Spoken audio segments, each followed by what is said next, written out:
Hello everyone, welcome back. तो आज हम इस लेक्चर में हम डिस्कस करने वाले हैं what is the condition of symmetrical and reciprocal network. सभी पैरामीटर जो हमने कैलकुलेट किए हैं उसके लिए कंडीशन निकालेंगे। What is the meaning of symmetry and reciprocal. Clear है भाई point.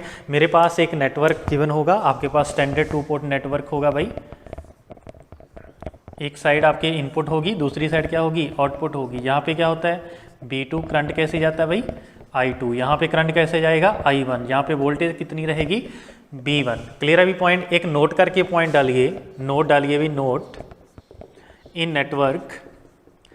Network input means any independent voltage और करंट सोर्स। इनपुट का नेटवर्क के अंदर जो मीनिंग होगा, जैसे यहाँ पे इनपुट है ना, इनपुट का मतलब क्या होगा, मैं यहाँ पे क्या अप्लाई करूँगा, कोई वोल्टेज सोर्स या करंट सोर्स, इसको बोलते हैं भाई इनपुट।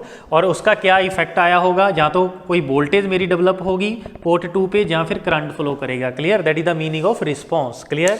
तो लिखिए दूसरा point, this is number 1। Number 2, in network output means any voltage और current in any branch. Correct हुई इतनी बार। That is the meaning of input and response in case of network. Clear. Input का मतलब होगा कोई भी इंडिपेंडेंट वोल्टेज या करंट सोर्स, और आपकी आउटपुट का मतलब होगा मेरी किसी भी सर्किट के किसी 2 पॉइंट के क्रॉस वोल्टेज और किसी ब्रांच में करंट कितना है। Clear, that is the meaning of response. Clear है भाई पॉइंट। तो सबसे पहले हम देखते हैं condition for symmetrical. Clear, symmetrical का मीनिंग क्या होता है, लिखिए a network is said to be symmetric.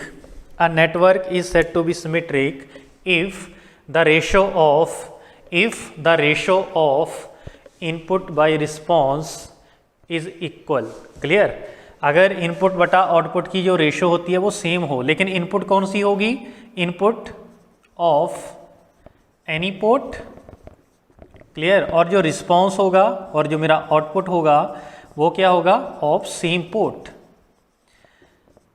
मान लीजिए मैंने करंट फर्स्ट पोर्ट का ले लिया। क्लियर। जहाँ मान लीजिए इनपुट मेरी वोल्टेज B1 हो गया। क्लियर। तो उसी साइड का रिस्पांस कितना है, I1। क्लियर। वोल्टेज अप्लाई जैसे ही करूंगा उसका रिस्पांस क्या, I1 फ्लो होना स्टार्ट हो जाएगा। क्लियर। सेम अगर मान लीजिए मैंने पहले पोर्ट का वोल्टेज लिया है तो करंट भी मेरा दूसरे पोर्ट का मैं लूंगा। क्लियर। सिमिलरली अगर वोल्टेज J वाली ले रहा हूं तो करंट कौन सा लेना पड़ेगा, J वाला। इसका मतलब अगर J कंडीशन मेरी वैलिड होगी, मीन्स इसी साइड का इनपुट इसी साइड का रिस्पांस की अगर मैं रेशो निकालूं और दूसरी साइड का वोल्टेज और करंट की रेशो निकालूं, अगर वो मेरा सेम आ रहा है तो मेरा नेटवर्क क्या होगा, सिमेट्रिक। करेक्ट हुई इतनी बात। इसका मतलब इनपुट बाय जो मेरा रिस्पांस है of one port must be equal to input बटा response of second port. Clear. ये कब, अगर ये दोनों इक्वल आ रहे हैं तो ये जो मेरा गिवन नेटवर्क होगा ये सिमेट्रिकल होगा। क्लियर। अब मैं चेक कर रहा हूं for Z parameter. For Z parameter के लिए हम देखते हैं भाई सिमेट्रिक की कंडीशन चेक करते हैं। क्लियर है भाई पॉइंट। अगर मैं Z पैरामीटर की बात करूं तो उस केस में हम क्या निकालते थे, V1 V2 in term of, हाँ जी, I1 I2। याद है कि भूल गए भाई, बोलो ज़्यादा, वेरी गुड। तो ये मेरे पास कंडीशन होती थी। क्लियर है भी पॉइंट। अब मुझे इनपुट और जो रिस्पांस लेना है वो दोनों सेम साइड का लेना है। इसका मतलब सेम साइड का रिस्पांस कब आएगा, जब मेरे पास Z11 आ जाए, क्योंकि I2 तो मेरा दूसरी साइड का हो जाएगा ना B1 के विद रिस्पेक्ट टू। इसका मतलब यहाँ पे अगर मैं वोल्टेज बाई करंट निकालूं, वोल्टेज बाई करंट कब आएगा, जब I2 मेरा क्या हो जाएगा, बोलो भाई 0। क्लियर है पॉइंट। जे मेरे पास क्या हो जाएगा, वोल्टेज बटा current that is equal to 0। इसकी वैल्यू कितनी है, Z11। क्लियर। अब मैं सेकंड साइड की अगर बात करूं, सेकंड साइड में मेरा करंट I2 और वोल्टेज B2 लूंगा ना मैं, क्योंकि सेम साइड का वोल्टेज और रिस्पांस होना चाहिए। तो B2 डिवाइड बाई I2, जब मेरे पास I1 इक्वल टू क्या है, 0। इसका क्या नेम है भाई, Z22। समझ रहे हैं point. Network is said to be symmetric कब सिमेट्रिक होगा भाई? सिमेट्रिकल कब होगा जल्दी से बताइए, जब दोनों मेरे इनपुट बाय रिस्पॉन्स की जो रेशो होगी बोथ द पोर्ट अगर सेम है तो उस केस में मेरा क्या होगा, जल्दी से बताइए भाई। मेरा नेटवर्क जो गिवन है वो मेरा सिमेट्रिकल होगा। क्लियर है पॉइंट? इसका मतलब B1 by B2 equal to होना चाहिए B2 डिवाइड बाई I2। समझ रहे हैं पॉइंट? जब ये दोनों कंडीशन मेरी सेटिस्फाई करेंगी तो मेरा गिवन नेटवर्क क्या होगा, सिमेट्रिकल। इसका मतलब इसकी वैल्यू कितनी थी Z11, इसकी वैल्यू कितनी है Z22। इसका मतलब Z पैरामीटर के केस में अगर Z11 इक्वल टू आ जाए Z22 तो मेरा गिवन नेटवर्क क्या होगा, सिमेट्रिकल। कोई भी क्वेश्चन आ सकता है, आपको कोई नेटवर्क गिवन है और बताएगा जल्दी से चेक करो ये आपका सिमेट्रिकल है या नहीं है, तो आप सिंपली क्या कर सकते हो, उसके Z पैरामीटर निकालो। अगर उसका Z11 इक्वल टू Z22 आ रहा है तो गिवन नेटवर्क मेरा क्या होगा, सिमेट्रिकल होगा। क्लियर है पॉइंट? तो for Z parameter that is the condition for symmetrically. ठीक है, अगर Z11 इक्वल टू Z22 आ जाए तो उस केस में मेरा सिस्टम क्या होगा, मेरा नेटवर्क क्या होगा, सिमेट्रिकल होगा। क्लियर? अब वाई पैरामीटर के लिए भी देख लेते हैं भाई, फिर हम डायरेक्ट लिख लेंगे इसको। वाई पैरामीटर के लिए हम क्या निकालते थे, I1 I2 in term of V1 V2। यहाँ पे I1 आ जाएगा, यहाँ पे I2, यहाँ पे voltage V1 Y11 V1 plus Y12 V2 Y21 V1 plus Y22 B2। Correct हुई इतनी बात? अब मुझे इनपुट बटा आउटपुट की रेशो निकालनी है। तो इनपुट क्या है भाई, मेरा वोल्टेज होगा और उसका रिस्पांस कितना है भाई, I1 है। क्लियर? इसका मतलब मुझे यहाँ अगर यहाँ से मैं निकालूँ B1 डिवाइड बटा I1, ये कब आएगा, जब B2 मेरा क्या होगा, 0 होगा। मतलब पोर्ट 2 को जब हम क्या कर देंगे, शॉर्ट सर्किट कर देंगे। क्लियर? उस केस में इसकी वैल्यू किसके इक्वल आ जाएगी, हाँ जी जल्दी से बताओ, 1 डिवाइड बाई Y11। यहाँ से जब B2 0 हो जाएगा तो क्या हो जाएगा, ये इसको मैं इधर ले आया, इसको इस साइड इस तरफ ले आया। समझ रहे हैं पॉइंट? तो ये मेरे पास पहली इक्वेशन बन जाएगी। अब सेकंड केस में हम पोर्ट 1 को शॉर्ट कर देंगे तो B1 मेरा 0 हो जाएगा। तो इस केस में मेरे पास क्या आएगा भाई, B2 divide by I2 that is equal to, जब B1 इक्वल टू 0 होगा that is equal to 1 divide by 2। This is number 2। So given network is symmetrical. कब सिमेट्रिकल होगा, जब दोनों मेरे इनपुट बटा रिस्पांस की रेशो सेम हो जाए। सेम होने का मतलब क्या है भाई, B1 divide by I1 where V2 equal to 0 must be equal to 1 divide by B2 divide by I2, जब B1 मेरा क्या है, 0। क्लियर अभी पॉइंट? इन दोनों की वैल्यू पुट कर दे, इसका मतलब है 1 divide by Y11 that is equal to 1 divide by 2। Clear? इस केस में क्या आ जाएगा भाई आपका Y11 इक्वल टू Y22। जब मेरा Y11 इक्वल टू Y22 हो जाएगा उस केस में मेरा जो गिवन नेटवर्क होगा वो मेरा सिमेट्रिकल होगा। क्लियर? आप Z पैरामीटर के साथ भी बता सकते हो, Y पैरामीटर के साथ भी बता सकते हो। ऐसे मैं बाकी ड्राइव नहीं कर रहा तो मैं डायरेक्टली लिख रहा हूँ भाई, इसको नोट कर लेना, दैट इज़ वेरी इंपॉर्टेंट। आपके सभी पैरामीटर के लिए आपकी कंडीशन क्या होगी, कंडीशन फॉर सिमेट्रिकल। करेक्ट हो इतनी बात? तो सबसे पहले देखते हैं भाई पैरामीटर। एक टेबल बना लो, यहाँ पे लिखेंगे पैरामीटर, यहाँ पे लिखेंगे कंडीशन ऑफ सिमेट्रिकल। क्लियर है भी पॉइंट? तो सबसे पहले हम देखते हैं Z पैरामीटर के लिए। Z पैरामीटर के लिए क्या आया था, Z11 इक्वल टू, अगर Z22 है तो गिवन नेटवर्क मेरा सिमेट्रिकल होगा। इसके बाद Y पैरामीटर के लिए देखते हैं। Y पैरामीटर के लिए क्या आया था, Y11 इक्वल टू Y22। ऐसे ही आपका जो H पैरामीटर है, H पैरामीटर के लिए क्या आएगा, आपका जो H मैट्रिक्स है इसका जो डिटर्मिनेंट है वो 1 होना चाहिए। क्लियर? H पैरामीटर में क्या लिखते हैं भाई, H11 H12 H21 H22। Clear? ये मेरे पास H पैरामीटर है, इसका डिटर्मिनेंट कैसे निकालेंगे राजी, इसकी इसके साथ मल्टीप्लाई माइनस इसकी इसके साथ, मतलब H11 into H22 minus H21 into H12। Correct हुई इतनी बात? इसकी जो मैग्नीट्यूड है अगर वो इक्वल टू 1 आ रहा है, इसका मतलब मेरा जो गिवन सिस्टम है वो क्या होगा, सिमेट्रिकल होगा। करेक्ट हुई इतनी बात? ऐसे ही आपका G पैरामीटर है भाई। G पैरामीटर के लिए आपका G मैट्रिक्स का अगर डिटर्मिनेंट 1 हो जाए तो उस केस में मेरा जो गिवन नेटवर्क है दैट इज सिमेट्रिकल। ऐसे ही हम T पैरामीटर के लिए देख लेंगे भाई, that is for T parameter.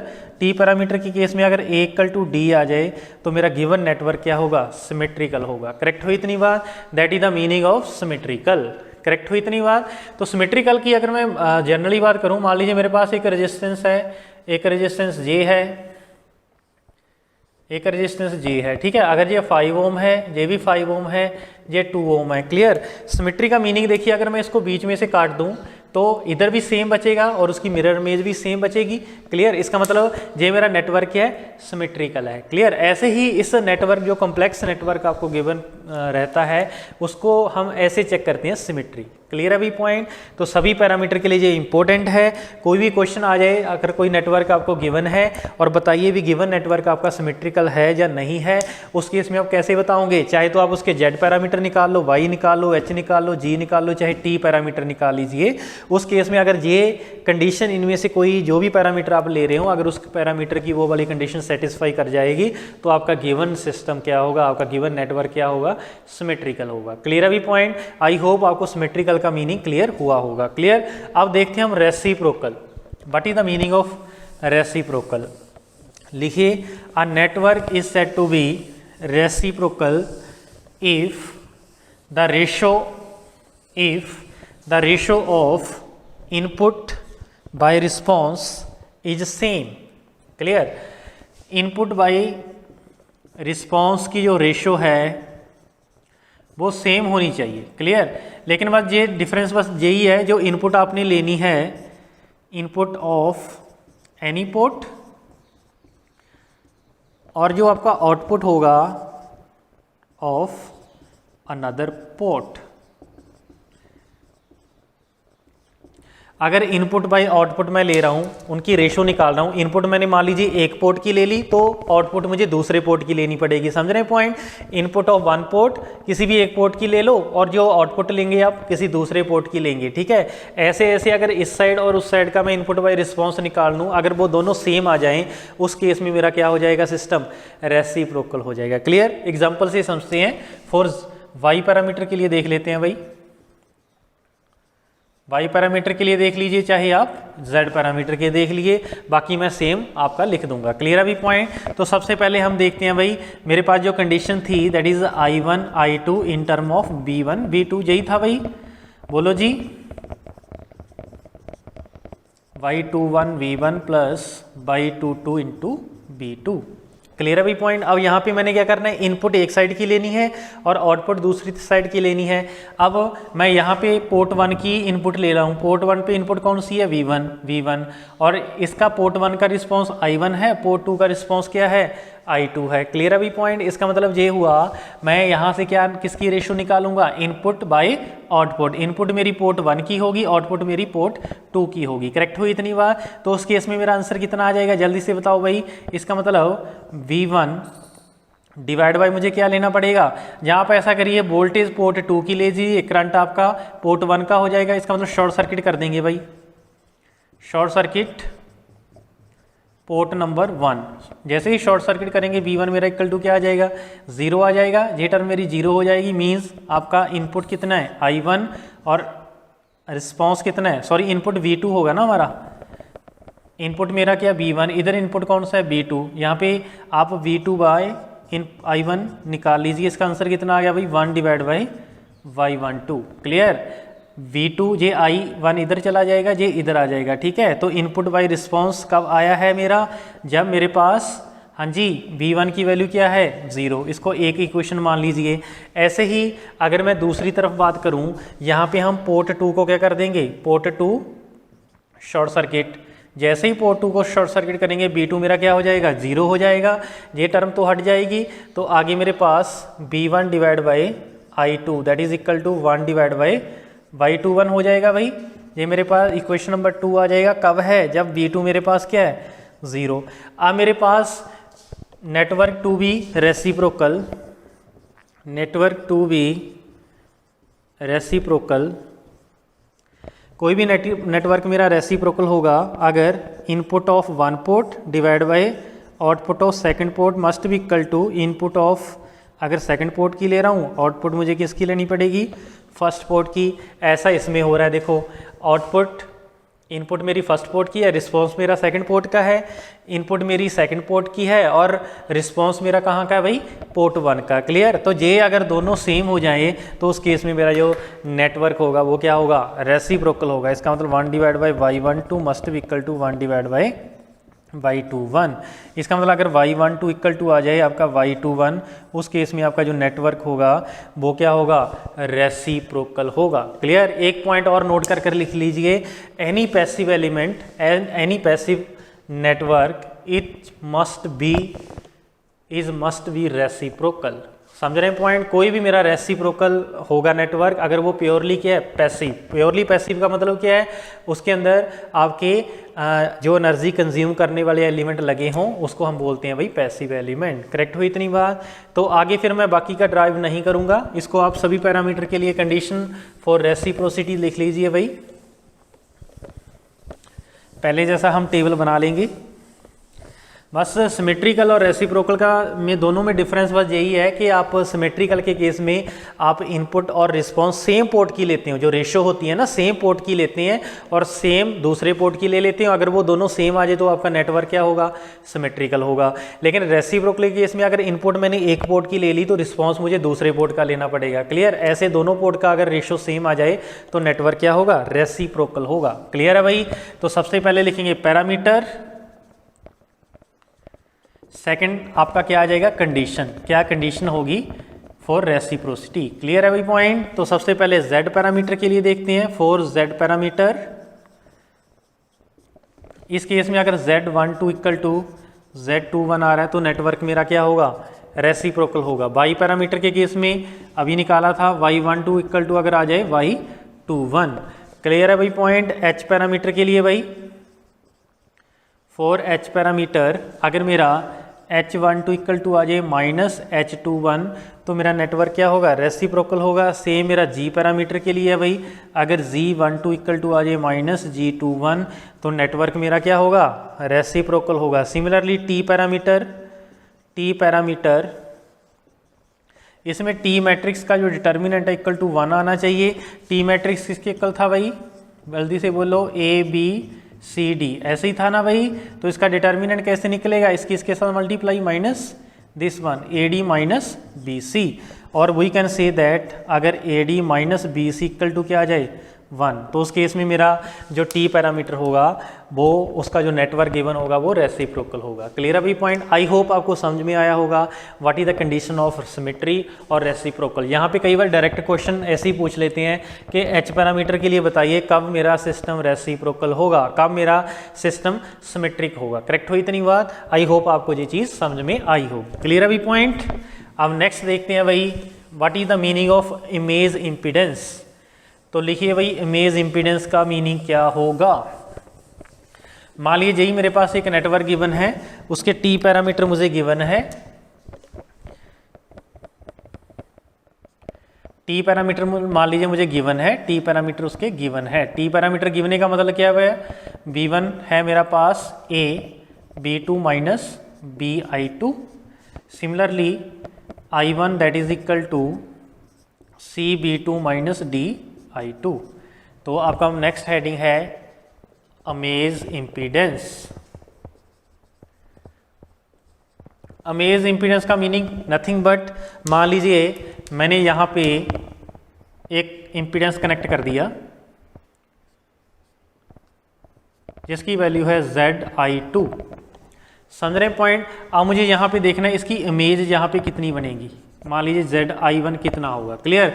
Simply कई बार ऐसे निकालने को आ रहा है, यहाँ पे कोई रेजिस्टेंस या इम्पीडेंस कनेक्ट कर देते हैं और यहाँ से पूछ लेता है इनपुट साइड पे आपकी इम्पीडेंस कितनी होगी। ठीक है, that is the meaning of image. Means इसका इफेक्ट यहाँ पे मुझे कितना दिखाई दे रहा है, that is the meaning of this. Clear. और इसी इम्पीडेंस को हम ड्राइविंग पॉइंट इम्पीडेंस भी बोल देते हैं भाई। कौन सी impedance, driving point. Driving point का मीनिंग क्या होता है, सेम पोर्ट का वोल्टेज सेम पोर्ट का current, that is the meaning of driving point. Correct हुई इतनी बात। तो आगे बढ़े भाई जल्दी से, चलो जल्दी से आगे बढ़ते हैं। मुझे एक चीज बताइए, अगर मैं यहाँ पे देखूं करंट I2 मेरा ऐसे जा रहा है और ऐसे वापस आएगा, नेटवर्क में जितना करंट गया उतना ही वापस आएगा।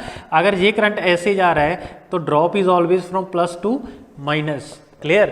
ड्रॉप की जो पोलैरिटी है और जो वोल्टेज V2 की पोलैरिटी है वो दोनों क्या है, अपोजिट। इसका मतलब यहाँ पे V2 की वैल्यू आ जाएगी मेरे पास कितनी, -I2 इंटू ZI2। समझ पा रहे हैं भाई इतना पॉइंट। तो अब मैंने क्या किया, ये जो V2 की वैल्यू है उसको मैंने यहाँ पे रख दिया, क्लियर। तो V2 की वैल्यू को यहाँ पे रखिए भाई, ये मान लीजिए इक्वेशन A है, ये इक्वेशन B है। Put V2 in A, clear. तो ये वाली इंपीडेंस अगर मुझे निकालनी है, इसका मतलब मुझे B1 डिवाइड बाई I1 की रेशो निकालनी है। वही मेरे पास क्या होगा, ZI1 होगा। वही मेरे पास क्या होगा राजे, आपका driving point input impedance. Correct हुई इतनी बात। तो V1 की वैल्यू किसके इक्वल आ गई, A। B2 की जगह पे हम क्या रखेंगे, -I2 ZI2 -BI2। करेक्ट हुई इतनी बात।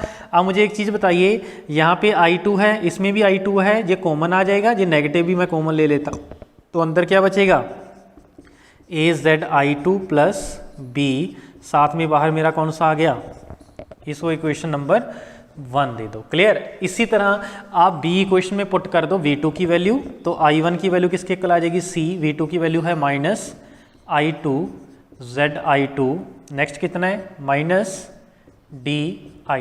करेक्ट हुई इतनी बात। यहाँ से भी हम क्या करेंगे भाई, I2 कॉमन ले लेंगे, क्लियर, और नेगेटिव कॉमन आ जाएगा आपका, तो अंदर क्या बचेगा, CZI2 प्लस D, साथ में कॉमन क्या भाई, I2, क्लियर। अब मुझे रेशो क्या चाहिए, वोल्टेज बटा करंट का चाहिए। इसका मतलब मैं जो नंबर 1 इक्वेशन है उसको हम डिवाइड कर देंगे नंबर 2 के साथ, तो V बटा I की जो रेशो होगी दैट इज इक्वल टू किसके इक्वल आ जाएगा भाई, नेगेटिव्स के साथ नेगेटिव कैंसिल हो जाएगा, I2 के साथ I2 कैंसिल हो जाएगा, that is AZI2 plus B divide by CZI2 plus D। यही मेरे पास क्या है राजे, ZI1। क्लियर अभी पॉइंट।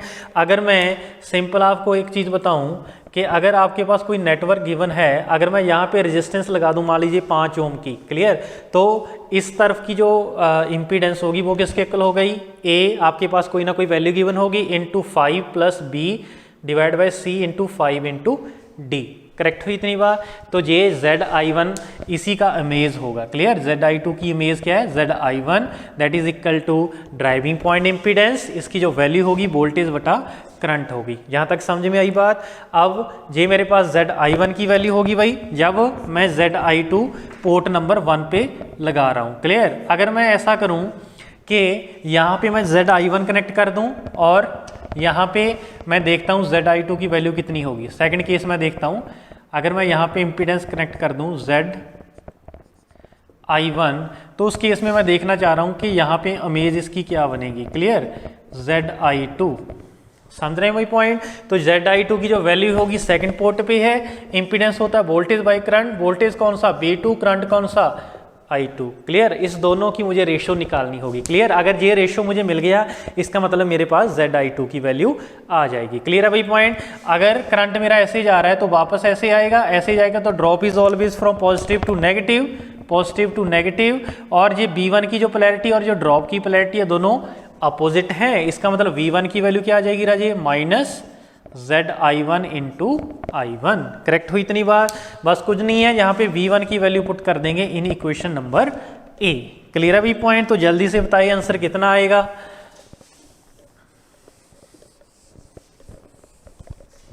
A इक्वेशन में पुट करिए भाई जल्दी से। तो V1 equal to A V2 minus, एक सेकेंड भाई, V1 की वैल्यू पुट करनी है ना, तो V1 की वैल्यू कितनी है, -ZI1 into I1 AV2 minus BI2। समझ पा रहे हो भाई पॉइंट। अब मेरे पास यहाँ से कुछ निकलेगा हमारा कि नहीं निकलेगा, चलो एक बार ऐसे ही छोड़ दीजिए। अब नेक्स्ट यहाँ पे सेकंड इक्वेशन पे आइए, मान लीजिए इसको मैं नंबर 1 दे देता हूँ। सेकंड इक्वेशन पे आइए भाई, क्या होगा, I1 that is equal to CV2 minus DI2। Correct हुई इतनी बात। लेकिन हमें जो रेशो निकालनी है वो B2 डिवाइड बाई I2 की निकालनी है, क्लियर अभी पॉइंट। अगर मैं इन दोनों को डिवाइड कर दूं, ये मान लीजिए नंबर 2 इक्वेशन है, अगर इन दोनों को मैं डिवाइड कर दूं तो I1 के साथ I1 मेरा कैंसिल हो जाएगा, क्लियर। तो नेक्स्ट मेरे पास क्या बचेगा, ये 2 इक्वेशन बचेंगी, right, means -ZI1 divide by 1 that is equal to AB2 minus BI2 divide by CB2 minus di2। Correct हुई इतनी बात। लेकिन हमें चाहिए भाई b2 बटा i2 की रेशो। क्लियर, इसको इधर मल्टीप्लाई कर दो। जैसे ही मैं इस तरफ को मल्टीप्लाई करूंगा तो मेरे पास क्या आ जाएगा, minus zi1 into cb2 minus minus plus हो जाएगा dzi1 into i2 that is equal to ab2 minus bi2। Correct हुई इतनी बात।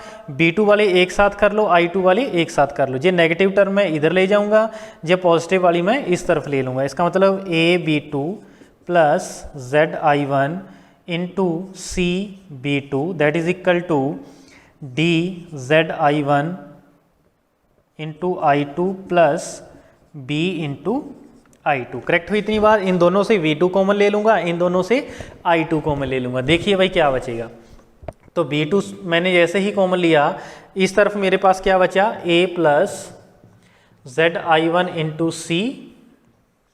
इधर से मैंने i2 कॉमन लिया, जैसे ही i2 कॉमन लूंगा तो इधर क्या बचेगा, b प्लस dzi1। क्लियर।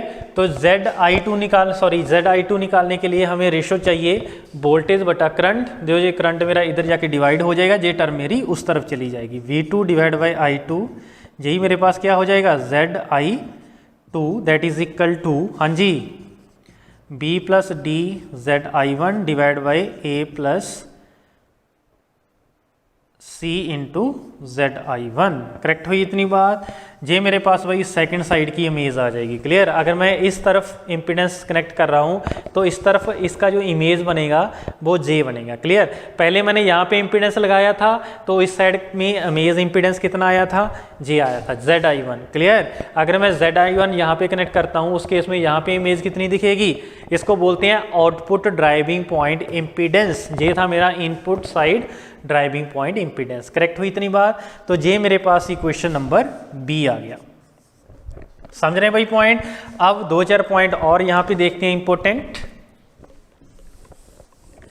अगर मैं इक्वेशन नंबर ए को पुट कर दूं इन बी, ये जो कैपिटल 2 इक्वेशंस आ गई है ना, अगर मैं पुट कर दूं, पुट इक्वेशन ए इंटू बी, अगर बी इक्वेशन में रखूंगा तो उस केस में जो zi2 की वैल्यू मेरे पास आ जाएगी that is equal to B D divide by A C. आप कैलकुलेट कर लेना, यही बनेगा।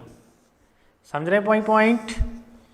सिमिलरली अगर मैं पुट कर दूं, put equation number B into A, तो zi1 की जो वैल्यू है वो मेरे पास आ जाएगी A B divide by C D उसका अंडर रूट। करेक्ट हुई इतनी बात। तो यहाँ से आप सिंपल भी निकाल सकते हो। मान लीजिए आपके पास ABCD पैरामीटर गिवन है, उस केस में अगर zi2 की वैल्यू निकालनी है तो सिंपल आप BD डिवाइड बाई AC उसका अंडर रूट कर दीजिए, तो आपके पास आपका आंसर आ जाएगा। क्लियर। अगर मैं बोल दूं if given network is symmetrical,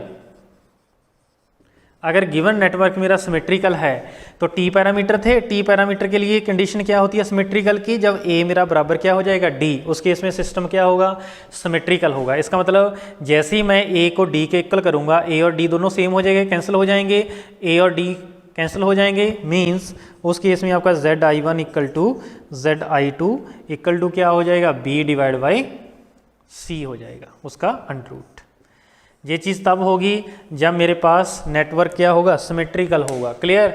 अब एक और केस आ गया किसी भी नेटवर्क को सिमेट्रिकल चेक करने के लिए, अगर zi1 और zi2 की वैल्यू अगर b बाई सी आ जाए, उस केस में मेरा जो नेटवर्क होगा वो क्या होगा भाई, सिमेट्रिकल होगा। क्लियर है भाई पॉइंट। तो किसी भी फॉर्मूला को रटने की जरूरत नहीं है, जस्ट प्रोसीजर याद रखिए। अगर मान लीजिए आपको ड्राइविंग पॉइंट इंपीडेंस निकालने को आ रहा है तो आपके माइंड में सिर्फ एक चीज़ होनी चाहिए कि आपने b2 बटा i2 की रेशो को कैलकुलेट करना है। करेक्ट हुई इतनी बात। तो इस लेक्चर में बस इतना ही था। नेक्स्ट लेक्चर में हम फिर डिफरेंट टाइप ऑफ कनेक्शन देखेंगे, फिर इसके बाद इसके क्वेश्चन और देखेंगे। क्लियर है भाई पॉइंट। तो मिलते हैं नेक्स्ट लेक्चर में। Thank you.